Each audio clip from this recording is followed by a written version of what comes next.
नमो भगवते वासुदेवाय। आप सभी भक्तजनों को षटतिला एकादशी व्रत की हार्दिक शुभकामनाएं। प्रिय भक्तों, मनुष्य का जीवन एक यात्रा है। हम इस धरती पर आते हैं, कर्म करते हैं और अंत में चले जाते हैं। लेकिन क्या आपने कभी सोचा है कि जब हम इस शरीर को छोड़ते हैं तो हमारे साथ क्या जाता है? क्या वो धन जाता है जिसे हमने दिन रात मेहनत करके कमाया? क्या वो मकान जाता है जिसे हमने ईंट जोड़कर बनाया? नहीं, हमारे साथ जाते हैं तो केवल हमारे कर्म और हमारा दान। भक्तों, आज माघ मास के कृष्ण पक्ष की एकादशी है, जिसे हम और आप षटतिला एकादशी के नाम से जानते हैं। शास्त्रों में कहा गया है कि माघ का महीना भगवान श्री हरि विष्णु को अत्यंत प्रिय होता है और इस महीने में आने वाली यह एकादशी केवल एक व्रत नहीं बल्कि पापों के प्रायश्चित का एक महाअवसर है। आज हम आपको पद्म पुराण में वर्णित एक ऐसी प्राचीन और दुर्लभ कथा सुनाने जा रहे हैं जो आपकी आंखों से अज्ञान का पर्दा हटा देगी। यह कथा एक ऐसी भक्त की है जिसने जीवन भर पूजा तो की, लेकिन एक छोटी सी गलती के कारण उसे बैकुंठ में भी खाली हाथ रहना पड़ा। तो चलिए अपने मन के द्वारों को खोलिए और चलते हैं उस प्राचीन काल में जब ऋषियों का संवाद चल रहा था। कमेंट बॉक्स में पूरे भक्ति भाव से लिख दीजिए, जय श्री हरि विष्णु। प्राचीन काल की बात है। पवित्र नैमिषारण्य तीर्थ में ऋषियों का एक विशाल सत्र चल रहा था। वहां महर्षि दालभ्य और महर्षि पुलस्त्य विराजमान थे। महर्षि दालभ्य जो धर्म के ज्ञाता थे, उनके मन में प्राणियों के कल्याण के लिए एक प्रश्न उठा। उन्होंने पुलस्त्य मुनि से हाथ जोड़कर पूछा, हे ब्रह्मर्षि, मैं पृथ्वी लोक को देखता हूं तो मेरा मन व्यथित हो जाता है। यहाँ मनुष्य तरह तरह के घोर पापों में लिप्त है। कोई ब्रह्म हत्या कर रहा है, कोई चोरी कर रहा है, तो कोई दूसरे की संपत्ति हड़प रहा है। काम, क्रोध, लोभ और मोह में फंसकर मनुष्य न जाने कितने अधर्म करता है। शास्त्र कहते हैं कि ऐसे पापियों को घोर नरक की यातना भोगनी पड़ती है। किंतु हे मुनि श्रेष्ठ, मैंने यह भी देखा है कि इनमें से कई पापी बिना नरक की यातना भोगे मोक्ष को प्राप्त हो जाते हैं या स्वर्ग चले जाते हैं। यह कैसे संभव है? वो कौन सा गुप्त उपाय है? कौन सा ऐसा छोटा सा दान या व्रत है जिसके प्रभाव से चित्रगुप्त की बही खाते के पाप भी मिट जाते हैं? कृपया कर इस रहस्य को प्रकट करें। महर्षि पुलस्त्य के मुख पर एक दिव्य मुस्कान आ गई। उनकी आंखों में करुणा छलक उठी। वे बोले, हे दालभ्य, तुमने आज जगत के कल्याण के लिए बड़ा ही गूढ़ प्रश्न किया है। यह रहस्य तो स्वयं इंद्र आदि देवताओं के लिए भी गोपनीय है, परंतु मैं तुम्हें वो कथा सुनाता हूँ जो स्वयं त्रिलोकीनाथ भगवान विष्णु ने नारद मुनि को सुनाई थी। एक बार नारद जी भी इसी प्रश्न को लेकर क्षीर सागर पहुंचे थे। वहां शेषशय्या पर विराजमान भगवान विष्णु ने अपनी योग निद्रा को त्याग कर नारद जी की जिज्ञासा शांत की थी। भगवान विष्णु ने एक वृत्तांत सुनाया जो सत्ययुग काल का था। भगवान विष्णु बोले, हे नारद, पृथ्वी पर एक अत्यंत सुंदर नगरी थी जिसका नाम था शैलवती। उस नगरी में सोने के कलशों वाले भवन थे, चौड़ी सड़कें थीं और धर्मपरायण लोग रहते थे। उसी नगर में एक ब्राह्मणी निवास करती थी। वह ब्राह्मणी जन्म से ही बड़ी भाग्यशाली थी, किंतु विधाता के लेख कुछ और थे। वह जवानी में ही विधवा हो गई। पति की मृत्यु के बाद उस ब्राह्मणी ने अपना पूरा जीवन मेरी यानी भगवान विष्णु की भक्ति में समर्पित कर दिया। मित्रों, उसकी भक्ति कोई साधारण नहीं थी। वह ब्राह्मणी माघ मास के कड़ाके की ठंड में जब पानी बर्फ बन जाता है तब भी सूर्योदय से पूर्व उठकर ठंडे जल से स्नान करती थी। वह जितेंद्रिय थी। उसने अपनी इंद्रियों को जीत लिया था। वह हर महीने की एकादशी का व्रत करती, निर्जला रहती और रात रात भर जागकर मेरा कीर्तन करती। उसके तप के प्रभाव से उसका शरीर दुर्बल हो गया था, लेकिन उसका आत्मबल बहुत प्रबल था। वह मेरी परम भक्त थी। लेकिन नारद, उसमें एक बहुत बड़ा दोष था। वह स्वभाव से अत्यंत कृपण यानी कंजूस थी। उसने जीवन भर व्रत तो किए, पूजा तो की, लेकिन कभी अपनी मुट्ठी खोलकर किसी भूखे को अन्न का एक दाना नहीं दिया, कभी किसी प्यासे को पानी नहीं पिलाया, कभी किसी ब्राह्मण या साधु को वस्त्र दान नहीं किया। वह सोचती थी कि बस शरीर को कष्ट देकर व्रत कर लेने से ही ईश्वर मिल जाते हैं। दान की महिमा से वह अनजान थी। बैकुंठ में बैठे बैठे मैंने सोचा, यह मेरी इतनी बड़ी भक्त है, इसने तपस्या करके बैकुंठ पाने का अधिकार तो प्राप्त कर लिया है, लेकिन इसने कभी अन्नदान नहीं किया, और बिना अन्नदान के तो बैकुंठ में भी जीव को तृप्ति नहीं मिल सकती। अगर यह ऐसे ही शरीर त्याग कर यहाँ आ गई तो यह यहाँ रहकर भी भूखी रहेगी। मुझे इसका उद्धार करना होगा। यही सोचकर मैंने एक लीला रची।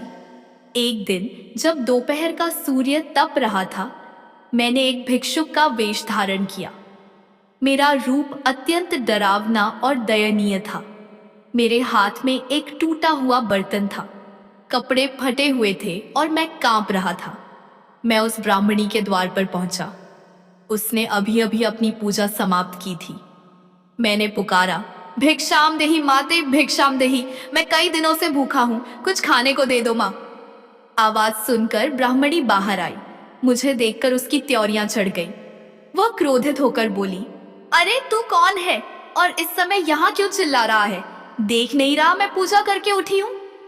मैंने भिक्षुक रूप में अत्यंत दीनता से कहा, देवी, मैं बहुत दूर से आया हूँ, भूख से मेरे प्राण निकल रहे हैं, मुझे ज्यादा कुछ नहीं चाहिए, बस मुट्ठी भर चावल या बचा हुआ भोजन ही दे दो, भगवान तुम्हारा कल्याण करेंगे। लेकिन उस ब्राह्मणी पर भक्ति का अहंकार सवार था। उसे लगा कि मैं उसका समय नष्ट कर रहा हूँ। वह चिल्लाई जाता है यहाँ से या नहीं, मेरे पास तेरे लिए कुछ नहीं है। जब मैंने बार बार याचना की, गिड़गिड़ाया, तो उसे इतना क्रोध आया कि उसने जमीन से मिट्टी का एक बड़ा सा ढेला उठाया और मेरे भिक्षा पात्र में गुस्से से पटक दिया। बोली, ले। समय का चक्र अपनी गति से चलता रहा। कुछ काल पश्चात उस तपस्विनी ब्राह्मणी का शरीर पूरा हुआ। चूंकि उसने जीवन भर एकादशी के कठोर व्रत किए थे, इसलिए यमदूत उसे छू भी न सके।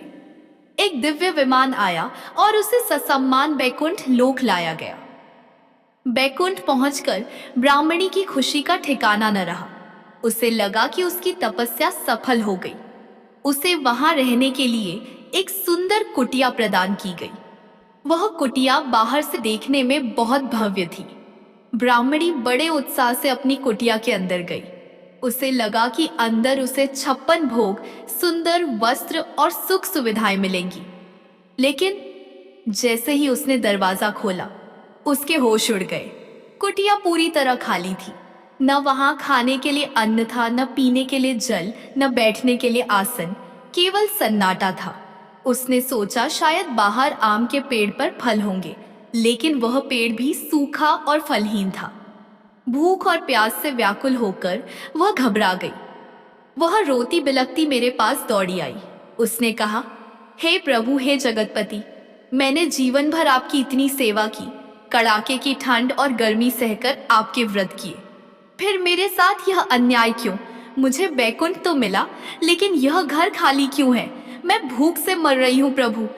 तब मैंने मुस्कुराते हुए कहा, हे देवी, इसमें कोई अन्याय नहीं है, यह तुम्हारे ही कर्मों का फल है। तुमने शरीर से तपस्या तो की, जिससे तुम्हें बैकुंठ मिल गया, लेकिन तुमने कभी अन्न का दान नहीं किया, तुमने कभी किसी को तृप्त नहीं किया, इसलिए यहाँ सब कुछ होते हुए भी तुम अतृप्त हो। याद करो, जब मैं भिक्षुक बनकर तुम्हारे द्वार पर आया था तो तुमने मुझे क्या दिया था? मिट्टी। चूंकि तुमने मुझे मिट्टी दी, इसलिए तुम्हें यह भवन मिला, लेकिन अन्न के नाम पर इसमें केवल शून्यता, खालीपन है। ब्राह्मणी को अपनी भूल का एहसास हुआ। वह फूट फूट कर रोने लगी। प्रभु, मुझसे अपराध हो गया, मैं अज्ञानी थी, अब मेरा उद्धार कैसे होगा? क्या मुझे अनंत काल तक यहाँ भूखा ही रहना होगा? भगवान तो दया के सागर हैं। उन्होंने उसे एक उपाय बताया जो आज कलयुग में हम सबके लिए वरदान है। भगवान विष्णु बोले, देवी, धैर्य रखो, तुम अपनी कुटिया में वापस जाओ और द्वार बंद कर लो। थोड़ी देर में स्वर्ग की देव कन्याएं तुम्हें देखने आएंगी। वे तुमसे द्वार खोलने का आग्रह करेंगी, लेकिन तुम द्वार तब तक मत खोलना जब तक वे तुम्हें शर्तिला एकादशी के व्रत का विधान और उसका पुण्य दान में न दे दें। ब्राह्मणी ने वैसा ही किया। वह कुटिया में जाकर बैठ गई। कुछ देर बाद देव कन्याएं आईं और बोली, अरे ओ देवी, द्वार तो खोलो, हम तुम्हारे दर्शन को आई हैं। ब्राह्मणी ने भीतर से कहा, मैं द्वार तभी खोलूंगी जब आप मुझे शर्तिला एकादशी के व्रत का महात्म्य और विधि बताएंगी। तब एक देव कन्या ने उसे विधि बताई। मित्रों, यह विधि आप भी ध्यान से सुनिए, क्योंकि यही आज की कथा का सार है। देव कन्या बोली, माघ मास के कृष्ण पक्ष की एकादशी को शर्तिला कहते हैं। इसमें तिल का प्रयोग 6 प्रकार से करना चाहिए। तिल स्नान, पानी में तिल डालकर स्नान करें। तिल उबटन, शरीर पर तिल का उपटन लगाएं। तिल का तर्पण, पितरों को तिल मिश्रित जल दें। तिल का हवन, अग्नि में तिल की आहुति दें। तिल का भोजन, तिल से बनी वस्तुओं का ही फलाहार करें। तिल का दान, और सबसे महत्वपूर्ण, गरीबों और ब्राह्मणों को मुट्ठी भरकर तिल का दान करें।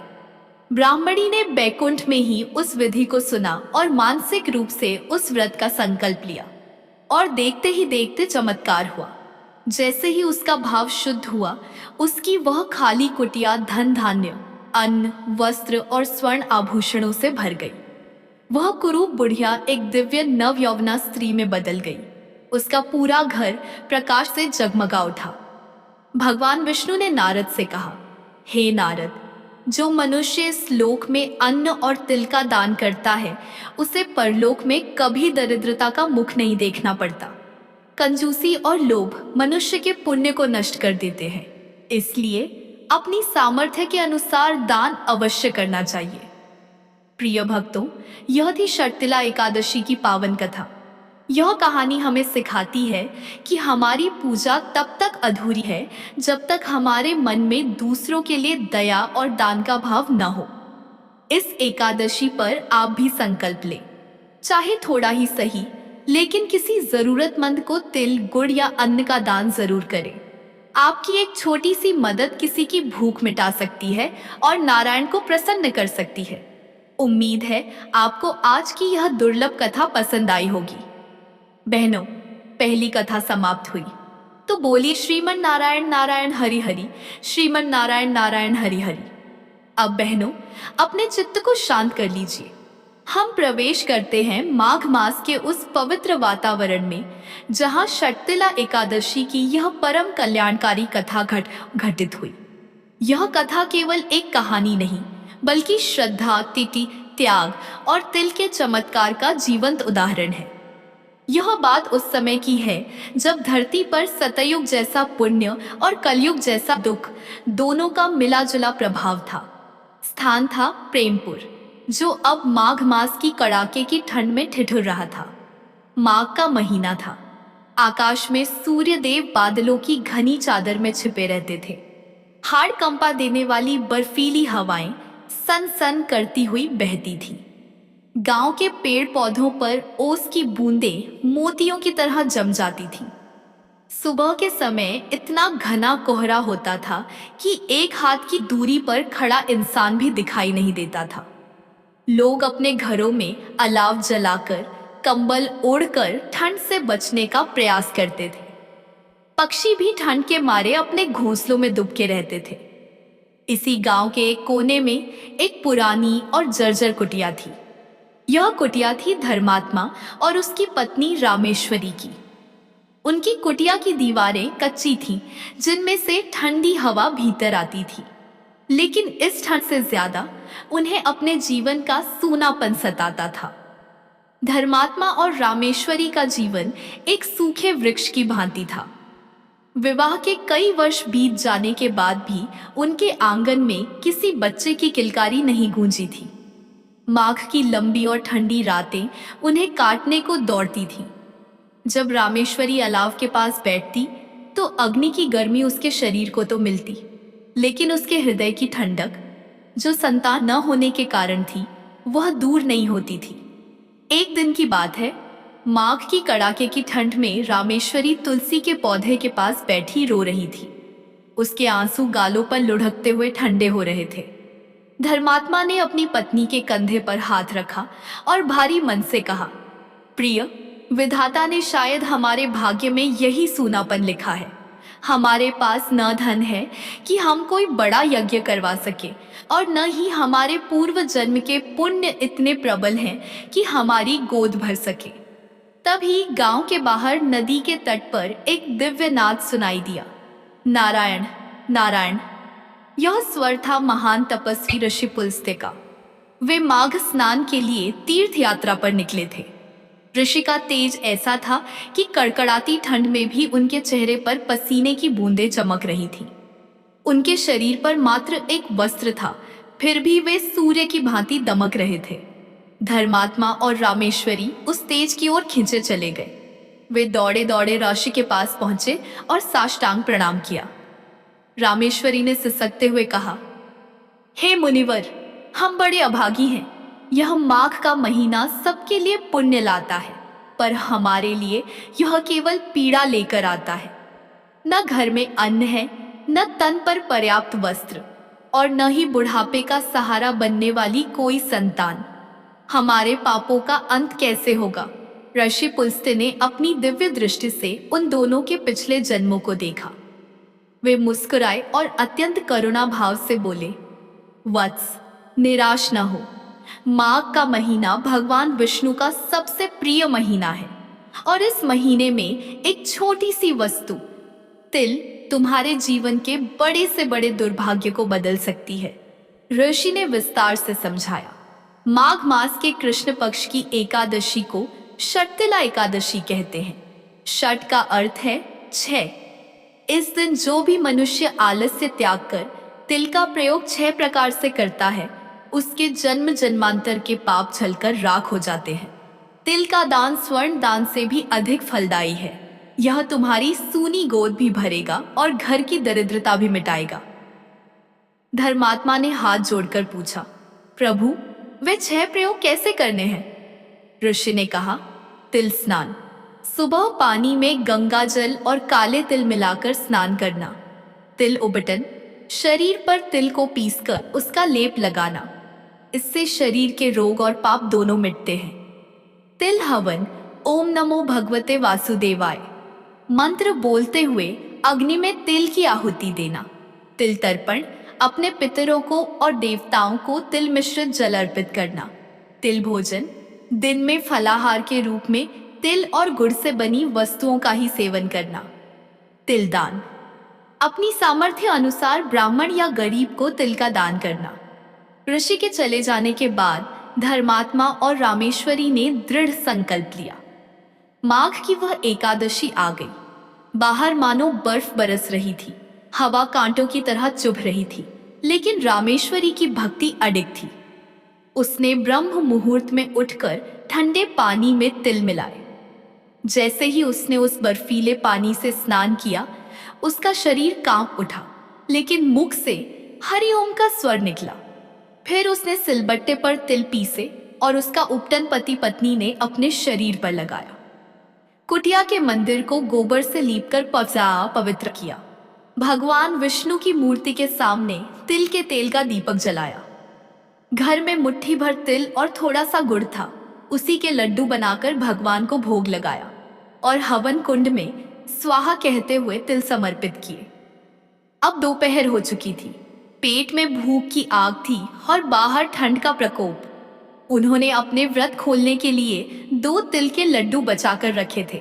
तभी द्वार पर एक आवाज आई, नारायण हरि, कोई है? एक बूढ़े ब्राह्मण को थोड़ा भोजन मिलेगा, ठंड से प्राण निकल रहे हैं। रामेश्वरी ने द्वार खोला। सामने एक अति वृद्ध ब्राह्मण खड़ा था। उसके वस्त्र तार तार थे, शरीर हड्डियों का ढांचा मात्र था और वह ठंड से थर थर कांप रहा था। उसकी आंखों में गहरी भूख थी। यह साक्षात भगवान की परीक्षा थी। रामेश्वरी और धर्मात्मा के पास खुद के लिए भी पर्याप्त नहीं था। अगर वे भोजन देते तो खुद भूखे रहते, अगर वे कंबल देते तो खुद ठंड में ठिठुरते। लेकिन रामेश्वरी ने एक क्षण भी नहीं सोचा। उसे लगा कि मेरे द्वार पर स्वयं मेरे पिता आए हैं। उसने अपनी भूख को भुला दिया।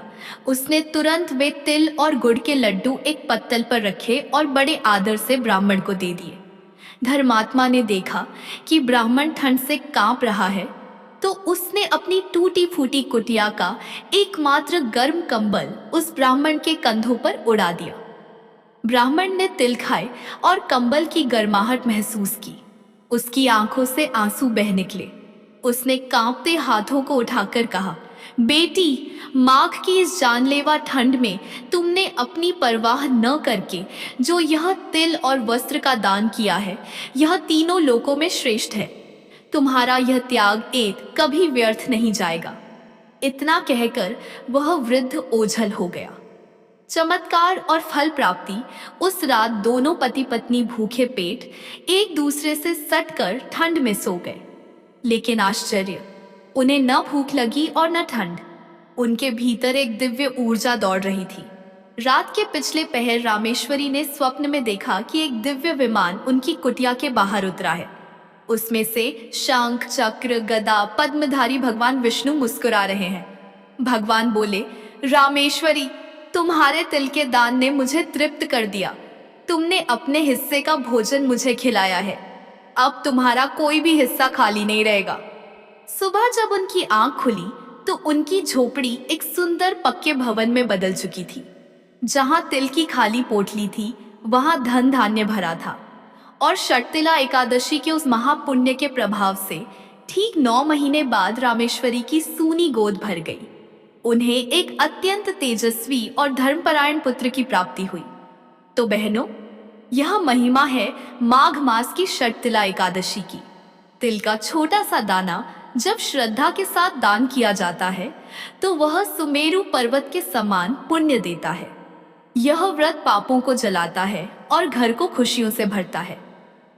हे श्री हरि, जैसे आपने धर्मात्मा और रामेश्वरी के भंडार भरे, उनकी गोद भरी, वैसे ही इस कथा को कहने वाले, सुनने वाले और हुंकारा भरने वाले सभी भक्तों की मनोकामना पूर्ण करना। बोलिए श्रीमन नारायण नारायण हरि हरि। बोलिए षटतिला एकादशी मैया की जय। अगर आपका मन इस कथा से निर्मल हुआ हो तो वीडियो को लाइक करें और अपने परिवार के साथ शेयर करें, ताकि वे भी इस पुण्य के भागी बने। अगली वीडियो में आप कौन सी कथा सुनना चाहेंगे, हमें कमेंट में बताएं। जाते जाते प्रभु श्री हरि के चरणों में अपनी हाजिरी लगाने के लिए कमेंट बॉक्स में प्रेम से लिखें, जय श्री कृष्ण, जय श्री हरि।